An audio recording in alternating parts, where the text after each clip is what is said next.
What's going on, everybody? Zenon here from Car Guy's Garage, coming at you on this Thursday. It's 11:20 and coming out with my first vlog. Pretty excited about 2019 to start off. I've made a lot of changes to how I'm going to manage my business, how I'm going to manage bringing out new products. I'm going to manage doing more car shows and potentially look at getting new equipment. So as I was thinking through all the stuff that happened in 2018, where I need to improve, where I'm doing well, and where I'm, in kind of, limbo, I thought, well, that would make a pretty good vlog video. So the thing that, if you guys are new, thank you for joining. If you're not, you guys know that 2018 is when I started my business full time. That's when I turned it into, okay, this is a Car Guy's Garage. Zen has got to pay his bills outside of the business, mortgage, hydro, all that good stuff, car. And that was a little unexpected for me to be put in that situation. Not to get into it too much, but in 2017 I was forced out of my job. And now, a year later, here I am making another vlog about a business that I've built from the ground up, that I started by myself. Don't really have help physically from anybody else. Like, I do everything pretty much myself for the most part. And I will have a vlog talking about new things that I have coming and people that I've teamed up with to bring you more stuff. So 2018 was a great year, but this vlog is about the bad stuff of the year. And I've told you guys this before, and I'm going to say it again. Owning a business is fun. It's crazy. It's very gratifying, but it also comes with a lot of heartache, a lot of pain, a lot of struggles. And I'm not going to sugarcoat it to people because I think that you all deserve honesty. I think that lacks in today's society.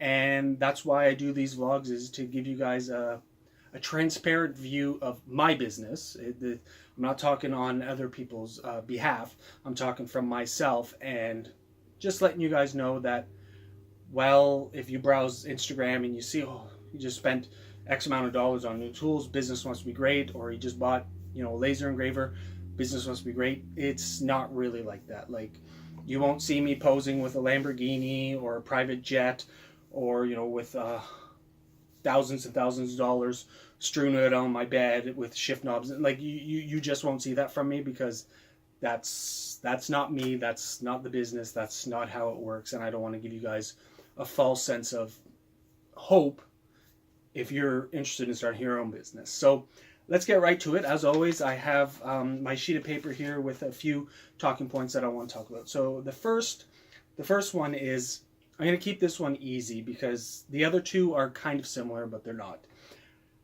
I failed this year. Point number one is I failed in getting out to more car shows. Now, for everybody who is in Ontario, Canada, centralized in the GTA or whatever, please comment below any car shows that you think are worth me attending in 2019, so that I can reach out to the people who are organizing them and stuff like that. So I do have 2 car shows that I did last year for Rumble Nation, and hopefully, fingers crossed, I'm going to be invited back again this year, and I'll be able to include those into my repertoire, and then I want to add more on top of that. So for me, I do a pretty good job online through Instagram and Facebook, but I think the bread and butter moving forward with my business is to get out more into the community, to get known within my localized, like, there's a few million people in and around here. So I think that moving forward, this is a pretty important step. Last year I wanted to get out to a few more, and it didn't happen. For whatever reason, it just didn't happen. And this year I've realized that it has to happen. So my goal for this year is to reach as many car shows as possible. I'm hoping to do 10. So with Rumble Nation, that leaves me with 8. So I have 8 spots that I have to make available. And by turning around and doing that, if I could get those 8 extra spots, that's going to really, really, really help with me attaining my big goal of 1,000 orders, but it's also going to turn around and get me out there to people who are local. And that's a big thing. Like, you don't really see a lot of businesses now that are local, that are, grown in Canada or the US. They're on the down low. And with Etsy coming in, you have more people starting these, little mom and pop shops, and that's great. And I think it's slowly going to make a comeback, but it's very hard for someone like myself, and I'm only one person. Like, I do everything for the most part. It's very hard for me to compete with Amazon, eBay, Wish, AliExpress. There's a few other non-really, I forget the names, GearBest or some other stuff. It's very hard for me to compete with their pricing because everything is sourced, a lot of it in China, and then it just comes over here, and people pay, $20 for a shift knob, an acrylic, Dragon Ball shift knob. They're paying 10 or 15, sometimes $20, and they don't last that long. And then people are like, oh, it's okay, it was only $20, where if they go to a shop like myself, where a shift knob is going to be in the $80 to $100, the thing will last you, 2, 3, 4, 5 years if it's taken care of properly, as opposed to 2 or 3 months. So that is one big thing for me, is to get my name out there into my community, and then the community will turn around and help me grow. And as soon as the community knows about me and that part grows, I think that moving into 2020, we're going to be turning around and having a whole different outlook on what I need to do now to maintain the amount of orders that I do have coming in. So that was my first one. My second one is, and this goes kind of with the first one, is I didn't turn around and hit as many other brands of vehicles that I wish that I would have hit. So if I go back to the first one, if I'm going to do more car shows, I can't just keep doing Subaru car shows. I'm going to have to hit the Toyota market, the Mazda market, the Hyundai market, the Ford market, the Dodges here and there. There's not really that many that I could do in there, but Volkswagens, these are Ford. These are all markets that I need to turn around and spend a little bit more time doing. And as one of my goals for 2019, that is where I'm going to turn around and start putting a lot more effort in. So one of the things that maybe newcomers don't know, or even you old timers who have been with me since day one, is that all my shift knobs are threaded for your specific vehicle. So what does that mean? Well, it means that if you have a Subaru that's reverse lockout threaded, it is directly threaded into the shift knob. So there's no insert, no aluminum insert or rubber insert or little plastic insert. They are direct fitments. So by turning around and building my business like that, I'm kind of hindering myself to make it easier for myself to get into other brands, because I then have to learn or find out how deep the threads are, how wide the reverse lockouts are, and the little details like that.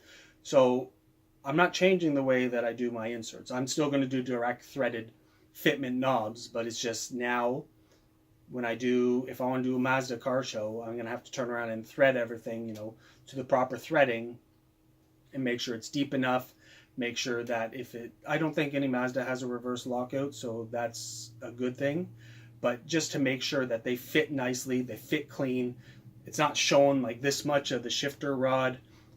On some cars, you can't get around it. If you order a short shift knob, you just can't get around it.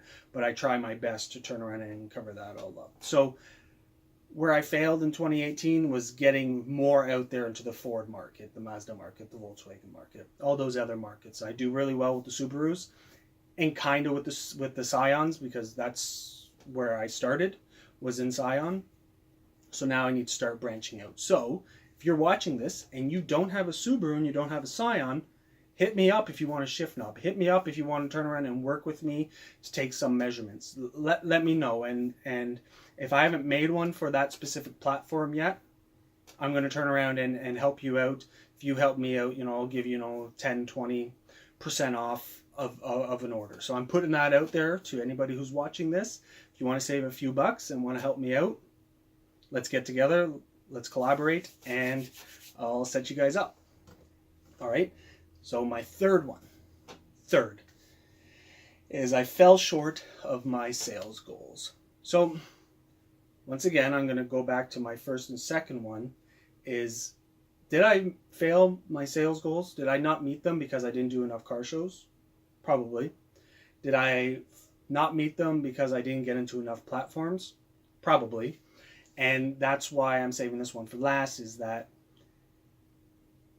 if I continue down the road of just focusing on one little market, I'm not taking care of the other markets. Where if I could still, if I make 50% from Subarus, but then I add 20% from Mazda, 20% from Ford, 5% from Hyundai, and 5% from Scion, or however it is. Like, I'm just rambling numbers here.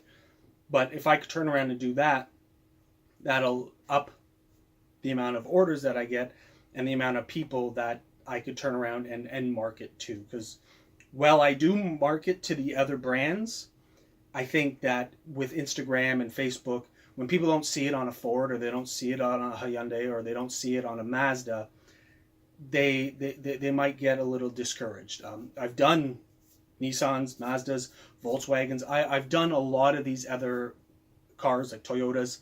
I've done a lot of the other ones, but because I don't have the physical car, if I don't get tagged in the pictures when you get your shift knob, and if I don't ask for them, or if I don't get onto people, then I can't share them on Instagram. And people are very visual. That's what I've learned over this past year, is that visualization is key. Pictures of it on the shift knob pictures of the shift knob on the car are essential. So that's where I'm going to turn around and focus a lot more of my efforts. So fell short of my sales goals. Yeah, I didn't make as much money as I needed to make to pay not only myself, but to pay my bills. Let me say that again.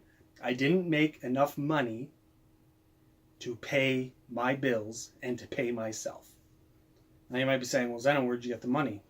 Loans. You turn around and you get a loan, or you turn around and you have money saved up, savings account, dare I say it, retirement fund, those types of things. Is that maybe on the back end you guys don't understand where money might come from, and you just think, well, you start a business, you just sell a shift knob for $80, you make a few bucks, you pay. It doesn't work like that. Like, I said this in a few videos before, that I wish I would have had more money when I was told to leave my job. I wish I would have had more money saved so that I didn't have to take from other places. So, and not meeting my sales goals, I had to borrow money. And now I have to turn around and I have to pay that money back. So that just adds to the pressure into 2019. And not only does it add to the pressure, but it also makes it very, very, very difficult for me to want to go buy new machinery, because I haven't fully paid off the old machinery. So if you're thinking about having a business, if you think about starting a business, you have to start small, dream big, but start small. And that's what I did, as it was a hobby. And then I built up, I bought new stuff, bought this, bought that with money that I made, because it was very easy, because I had a full-time job that I was making more than enough. And then when I got into being full-time in my job, a car guy's garage, it was very hard to keep up. I needed to buy certain machineries. Things broke. I came out with new products that needed this specific machine. So, I spent in excess of $30,000 just on machines alone to get me to where I am today.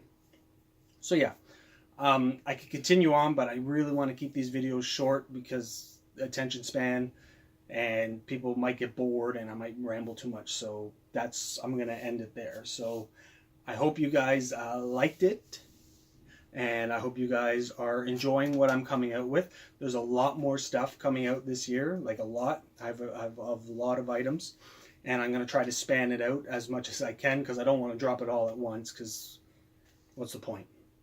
So keep following, like, share, subscribe, do whatever you need to do. Tell your friends, tell your family, tell your wife, this is the guy that I want to shift knob from. Tell your husband, this is the guy I want to shift knob from. Just get out there, your girlfriend, boyfriend, whatever it is, just tell them, share it, and help me meet that goal. So hashtag road to 1,000 orders is out there, and let's get it. All right, guys. Any questions, comments, anything, post them down below. Hit me up at carguysgarage@gmail.com, or just find me on Facebook, Car Guys Garage, or Instagram at a Car Guys Garage. All right, everyone, take it easy, and we'll see you next time. Later.